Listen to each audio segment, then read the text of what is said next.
Bat কিনে মূল্য পরিশোধ না করার অভিযোগ উঠেছে পাকিস্তানি এক ক্রিকেটারের বিরুদ্ধে।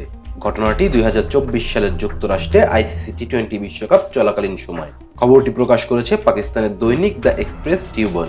তবে রিপোর্টে ওই ক্রিকেটারের নাম প্রকাশ করা হয়নি। পত্রিকাটি খবর অনুযায়ী টি-20 বিশ্বকাপ চলাকালীন সময়ে নাম প্রকাশ না করা অভিযুক্ত ওই খেলোয়াড় যুক্তরাষ্ট্রের নিউ জার্সি একটি দোকান থেকে 3টি প্রিমিয়ার ব্যাট কিনেছিলেন।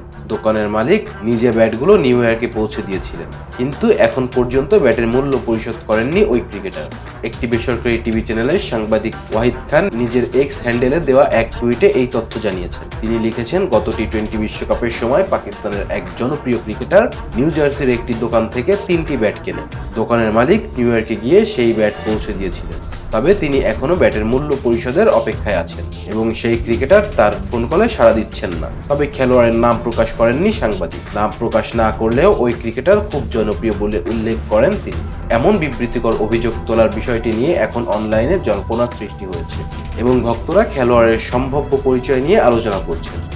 সোশ্যাল মিডিয়া ব্যবহারকারীরা উদ্বেগ প্রকাশ করে সতর্ক করিয়ে দিয়েছেন যে যদি এই অভিযোগগুলো সত্যি হয় তবে পাকিস্তান ক্রিকেটের সুনাম ক্ষতিগ্রস্ত হতে পারে। Rezwan Islam, B sports. Please subscribe our channel to get more information about Cricket World.